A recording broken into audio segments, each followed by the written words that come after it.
নমস্কাৰ মই মজিদ বন্ধুসকল ব্লগতে চাওক আজি সন্ধিয়াৰ 7টা গুৰুত্বপূৰ্ণ খবৰ।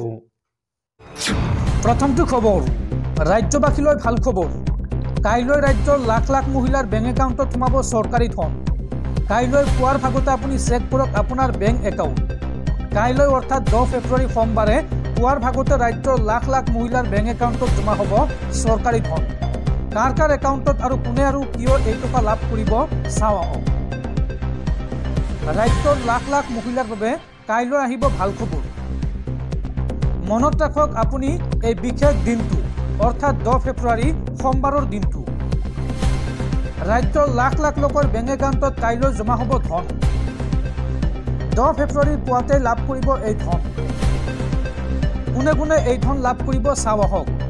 অৰুণোদয় আঁচনিৰ লাখ লাখ মহিলাৰ বেংক একাউণ্টত জমা হ'ব 1250 টকাকৈ।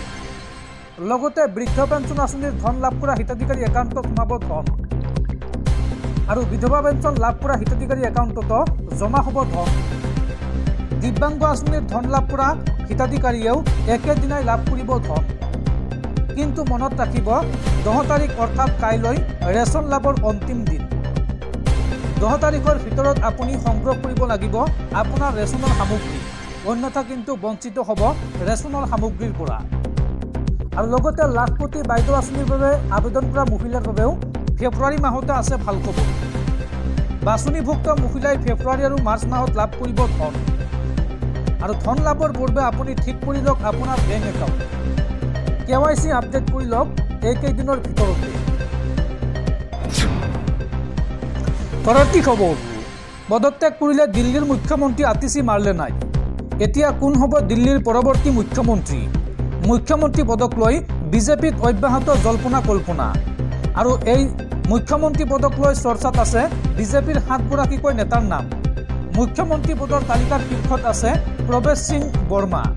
আৰু লগতে মুখ্যমন্ত্ৰীৰ দৌৰত আছে মনোজ তিৱাৰী, মনজিন্দৰ সিং ছিৰছা, স্মৃতি ইৰাণী, বিজেন্দ্ৰ গুপ্তা, মোহন সিং বিষ্ট আছে মুখ্যমন্ত্ৰীৰ দৌৰত। মুখ্যমন্ত্ৰী পদৰ বাবে চৰ্চাত আছে বীৰেন্দ্ৰ সচদেৱৰ নামো।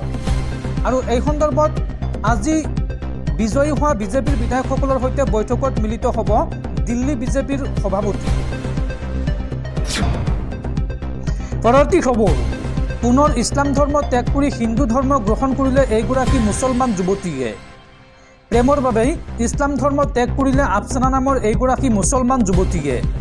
10 বছৰীয়া প্ৰেমক সাক্ষী কৰি প্ৰেমিক ৰাহুলৰ সৈতে বিয়াত বহিল আফচানা। আৰু হিন্দু ধৰ্ম গ্ৰহণ কৰিয়েই আফচানা শেখে নাম ৰাখিলে গুৰিয়া ৰি। এইখন অসমতে সংঘটিত হৈছে এই ঘটনা। ইছলাম ধৰ্ম ত্যাগ কৰি আফচানা শেখে গ্ৰহণ কৰিলে সনাতন ধৰ্ম।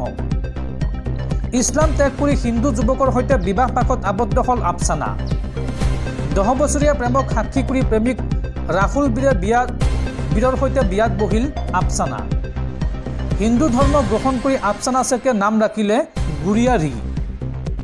গুৰিয়া ৰি নামেৰে ৰাহুল ৰিৰ লগত যুগ্ম জীৱনৰ আৰম্ভণি আফচানাৰ। কাছাৰৰ উদাৰবন্দৰ বৰচিংগাত সম্পন্ন হ'ল এই বিশেষ বিয়াখন। বৰচিংগা চাহ বাগিচাৰ ৰাহুল ৰিৰ সৈতে 10 বছৰৰ প্ৰেমৰ সম্পৰ্ক আছিল আফচানাৰ। স্কুলীয়া জীৱনৰ পৰাই দয়াপুৰৰ আফচানা আৰু ৰাহুলৰ আছিল প্ৰেম। কিন্তু হিন্দু ধৰ্মৰ প্ৰেমিক হোৱাৰ বাবে বিয়াত ৰাজি নাছিল আফচানাৰ পৰিয়াল। আৰু উপায়ন্তৰ হৈ দুদিন পূৰ্বে প্ৰেমিক ৰাহুলৰ লগত পলাই যায় আফচানা। প্ৰেমিক ৰাহুলৰ ঘৰত হিন্দু ৰীতি নীতিৰে বিবাহ পাশত আবদ্ধ হ'ল আফচানা। দৰ্শকসকল আৰু বহুতো গুৰুত্বপূৰ্ণ খবৰ আছে। তাৰ আগতে আপোনাক জনাওঁ যে যদি আপুনি এতিয়ালৈকে এইটো ভিডিঅ'ত লাইক কৰা নাই তেন্তে এতিয়াই ভিডিঅ'টোত লাইক কৰি দিয়ক। আৰু এনেকুৱা ধৰণৰ ভিডিঅ'সমূহ নিতৌ চাবলৈ চেনেলটো ছাবস্ক্ৰাইব কৰি কাষত থকা বেল আইকনটো প্ৰেছ কৰি ৰাখক। পৰৱৰ্তী খবৰ বিজেপিৰ বিৰুদ্ধে পুনৰ উত্থাপন হৈছে ভয়ংকৰ অভিযোগ। ভোট কৰ্তনেৰে দিল্লী দখল বিজেপিৰ।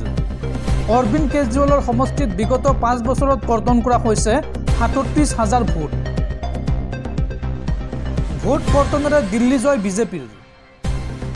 অৰবিন্দ কেজৰিৱালৰ সমষ্টিত বিগত 5 বছৰত কৰ্তন হৈছে 25% ভোটাৰ।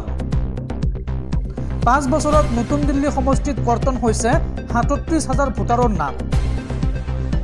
2020 চনত ভোট দিয়া ভোটাৰে ভোট দিব নোৱাৰিলে 2025 নিৰ্বাচন 2020 নতুন দিল্লী সমষ্টিত ভোটাৰ আছিল 1,46,122 গৰাকী আৰু তাৰ বিপৰীতে 2024 লোকসভা নিৰ্বাচনত সমষ্টিটোত 1,06,365 হ্ৰাস পাইছে ভোটাৰৰ সংখ্যা এই নতুন দিল্লী সমষ্টিতে 4,000 ভোটৰ ব্যৱধানত পৰাজিত হয় আপৰ মুৰব্বী অৰবিন্দ কেজৰিৱাল উল্লেখযোগ্য যে নিৰ্বাচনৰ পূৰ্বৰ পৰা আপে বিজেপি আৰু নিৰ্বাচন আয়োগৰ বিৰুদ্ধে ধাৰাবাহিকভাৱে উত্থাপন কৰিছিল ভোট কৰ্তনৰ অভিযোগ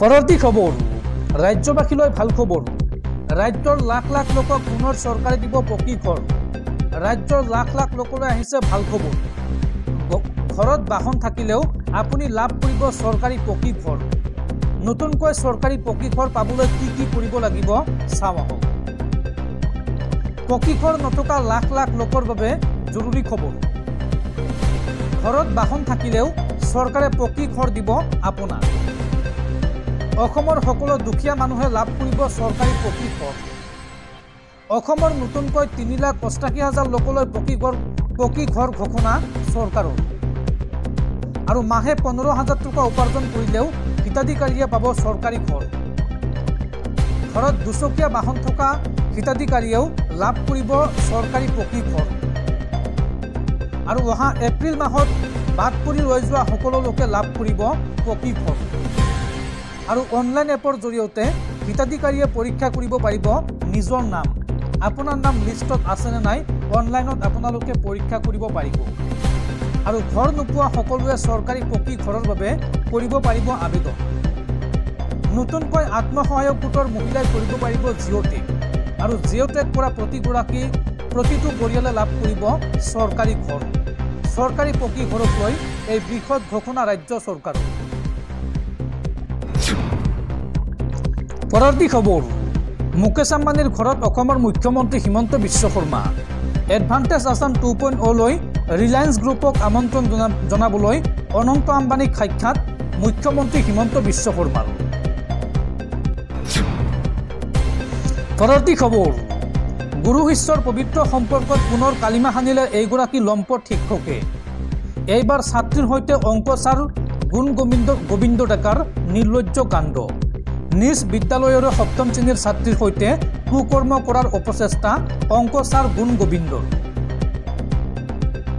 এইবাৰ ছাত্ৰীৰ সৈতে অংক ছাৰ গুণ গোবিন্দ ডেকাৰ জঘন্য কাণ্ড বিদ্যালয়তে 7ম শ্ৰেণীৰ ছাত্ৰীক ধৰ্ষণৰ অপচেষ্টা গুণ গোবিন্দৰ পৰিয়ালৰ অভিযোগৰ ভিত্তিত পক্সৰ অধীনত ৰুজু কৰা হৈছে গোচৰ ঘৃণনীয় কাণ্ড কৰি সম্প্ৰতি পলাতক গণিতৰ শিক্ষকজন প্ৰধান শিক্ষক প্ৰমোদ বৰ্মনে গুণ গোবিন্দক ৰক্ষণাবেক্ষণ দিয়াৰ অভিযোগ উল্লেখযোগ্য যে দুদিনমান পূৰ্বে স্কুললৈ গৈ গুণ গোবিন্দই চহী কৰি গ'ল পঞ্জীয়ন বহীত আৰু এই ক্ষেত্ৰত গুণ গোবিন্দক সহায় কৰা প্ৰমোদ বৰ্মনক আৰক্ষীৰ জেৰা বাক্সা জিলাৰ দীঘেলীৰ এখন বিদ্যালয়ত সংঘটিত হৈছে এই ঘৃণনীয় ঘটনা পৰৱৰ্তী খবৰ 27 বছৰৰ পিছত এইবাৰ দিল্লী দখল কৰিলে বিজেপিয়ে আৰু দিল্লী দখলৰ পাছত বিজেপিৰ হাতত এতিয়া দেশৰ 16খন ৰাজ্যৰ শাসন অৰ্থাৎ দেশৰ 16খন ৰাজ্যত বৰ্তমান বিজেপি চৰকাৰ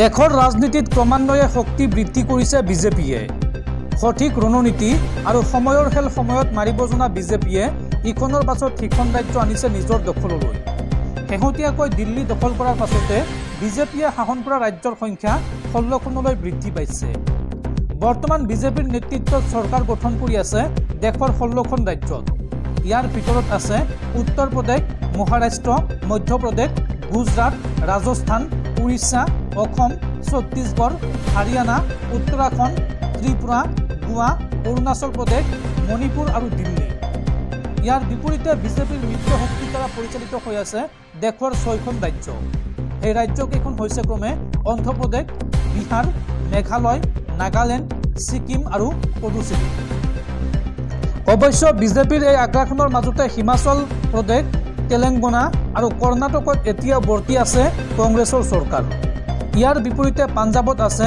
আপৰ চৰকাৰ পশ্চিমবংগত আছে তৃণমূল কংগ্ৰেছৰ চৰকাৰ তামিলনাডুত আছে কংগ্ৰেছ মিত্ৰদল ডিএমকেৰ চৰকাৰ কেৰালাত বাও গণতান্ত্ৰিক ফ্ৰণ্টৰ চৰকাৰ চলি আছে। মিজোৰামত আছে নিজ নেশ্যনেল ফ্ৰণ্টৰ চৰকাৰ। এনেকৈয়ে দেশৰ 16খন ৰাজ্যক বাদ দি বাকীবোৰ ৰাজ্যত বিৰোধী আৰু আঞ্চলিক দলৰ চৰকাৰ অব্যাহত আছে। পৰৱৰ্তী খবৰ, দেশৰ লাখ লাখ কৃষকলৈ ভাল খবৰ। অহা 24 তাৰিখে দেশৰ লাখ লাখ কৃষকৰ বেংক একাউণ্টত সোমাব PM কিষাণ সন্মান নিধিৰ 19 নম্বৰ কিস্তিৰ ধন। কিন্তু এটা ভুলৰ বাবে আপুনি নাপাব পাৰে এই 19 নম্বৰ কিস্তিৰ ধন। চৰকাৰী ধন পাবলৈ হ'লে কৃষকসকলে কৰিব লাগিব এইকেইটা কাম। কি কাম কৰিব লাগিব, কেনেকৈ কৰিব চাওঁ আহক। PM কিষাণ আঁচনিৰ লাখ লাখ কৃষকৰ বাবে জৰুৰী খবৰ। এটা ভুলৰ বাবে আপুনি নাপাব পাৰে PM কিষাণ সন্মান নিধিৰ 19 নম্বৰ কিস্তিৰ ধন। আৰু বাধ্যতামূলক EKYC নকৰাসকলে বঞ্চিত হ'ব পাৰে ধন লাভৰ পৰা।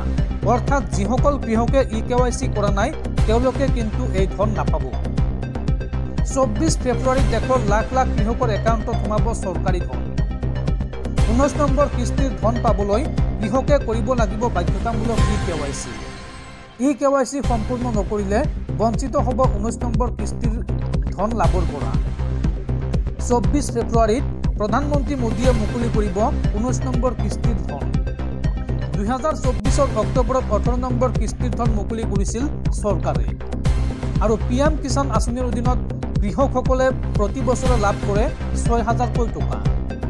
উল্লেখযোগ্য যে 2018 চনতে আৰম্ভ হোৱা এই আঁচনিৰ 19 নম্বৰ কিস্তিৰ ধন এইবাৰ লাভ কৰিব কৃষকসকলে। আৰু আঁচনিৰ সুবিধা পাবলৈ যোগ্যতাৰ মাপকাঠি নিৰ্ধাৰণ কৰিছে চৰকাৰে। এই ধন পাবলৈ সকলো কৃষকে EKYC কৰাটো বাধ্যতামূলক। আৰু লগতে ভুৱা নথিৰে আঁচনিৰ ধন লোৱা কৃষকসকল বিপদত পৰিব। যিসকল ভুৱা হিতাধিকাৰী আছে তেওঁলোকে ঘূৰাই দিব লাগিব PM কিষাণৰ টকা।